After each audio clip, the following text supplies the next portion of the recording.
Përshëndetje, mirë se vini në video leksionin e radhës të faqes Youth Online Work. Po vazhdojmë të shpjegojmë instrumentet e punës së programit grafik Photoshop. Në leksionet e mëparshme kemi shpjeguar një pjesën e sipërme të instrumenteve dhe tani ndalemi tek instrumenti Brush Tool ose më saktë peneli ose furça. Ky instrument po ilustrojmë me njëherë se si funksionon. Duhet ta selektojmë dhe më pas ne mund të ndërhyjmë me anë të tij në pjesë të caktuara. Ngjyrën e përcaktojmë në këtë pjesën këtu, pra në këto katrorët që përcaktojnë ngjyrën, dhe trashësinë e penelit e përcaktojmë këtu lart ku janë cilësimet. Këtu kemi dhe le të themi transparencën e penelit, pra mund ta ulim apo të ngrem transparencën dhe këtu kemi forma të ndryshme me të cilat mund të ndërhyjmë, ku mund të zgjedhim dhe të marrim atë që na përshtatet më tepër. Për të parë funksionet e penelit, ne mund të shkojmë këtu dhe këtu kemi një zonë caktuar të ngjyrave, pra dhe ne mund të përzgjedhim këtë lloj ngjyre që të jetë sa më e dukshme, okay, dhe ndërkohë të përdorim pra penelin me këtë ngjyrë, siç e shihni në foto, ose po të kthehemi mbrapsht, pra ta heqim këtë, ta heqim në kosh këtë veprim që kemi bërë. Ne mund të marrim, për shembull klikojmë dhe mund të marrim një pjesë nga lëkura, pra le të them, ose më saktë mund të marrim një pjesë nga buzët për ta parë ngjyrën, dhe këtu siç e tham na vjen automatikisht kodi i ngjyrës. Neve mund të bëjmë me ngjyrën e buzëve, pra mund të veprojmë këtu, ose në këtë moment duke vepruar me një ngjyrë tjetër që është ngjyra e fytyrës, i rikthehemi dhe e retushojmë sërish, pra e heqim atë ngjyrë që i vum më përpara. Por kjo është një nga funksionet e penelit, le të themi. Tani i anullojmë veprimet e mëparshme në mënyrë që të vazhdojmë me pjesën tjetër. Okej, rikthehemi sërish instrumentit të penelit dhe seleksionojmë instrumentin e radhës që është pencil tool, që është një laps ku ne duke marrë një ngjyrë caktuar, po marrim për shembull të kuqe, nuk e mori për momentin, ta provojmë sërish, një portokallin këtë rast, pra ne mund të shkruajmë. Siç e kemi thënë, këtu lart kemi cilësimet ku mund të rrisim trashësinë apo të japim edhe disa cilësime të tjera. Që është në këtë rast, për shembull, është shumë i madh, edhe e zvoglojmë edhe më për të bërë funksionit. Okej, rikthehemi sërish CTRL-Z që t'i heqim këto që kemi bërë, ose më saktë shkojmë më mirë këtu dhe i heqim një herë e mirë. Pra gjithë shka që kemi bërë, ne kemi mundësi që sërish ta eliminojmë.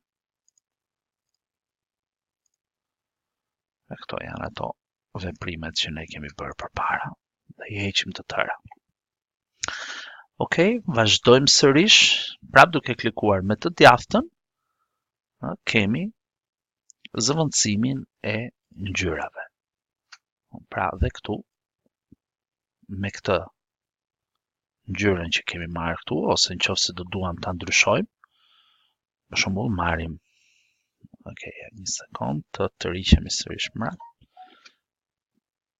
dhe në këtë moment neve përpiqemi të zgjedhim një ngjyrë tjetër Për shembull, për ta ilustruar më tepër si mund ta përpunojmë një foto, marrim nga ngjyra e lëkurës, për shembull, afër këtij sektori këtu dhe sërish tek cilësimet mund ta ulim apo ta ngrem, në këtë rast sa më tepër ta ulim, aq më në detaje mund të shkojmë. Po e bëjmë diku 11, mjafton. Rrisim pak zoomin ose e zmadhojmë pak fotografinë në mënyrë që të kemi një fushë pamje më të mirë. Dhe këtu, pasi e kemi seleksionuar më parë ngjyrën, ne mund të shkojmë dhe të punojmë te ky sektor, siç e shihni.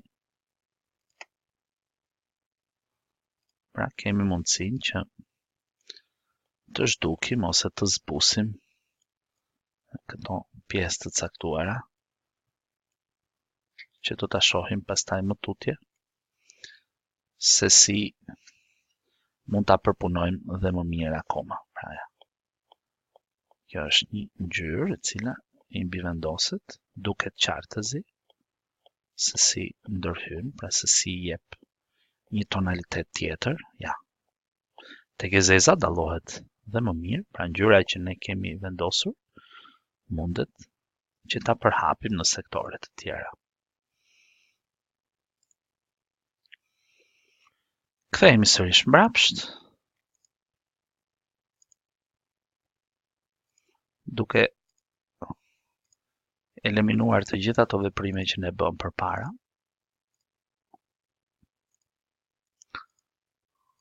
Në një mënyrë që të jetë sa më vizive dhe për ju. E ulim pak madhësinë e fotografisë që të na lejoj të kemi një fushpamje më të plotë. Pastaj kemi mikserin e Brush Tool, i cili na jep paksa këto efekte, pra, që ne duke marrë një kampion, siç e shihni, mund të eliminojmë. Tash, ndoshta e bëm paksa kaotike dhe mirë është t'i rikthehemi.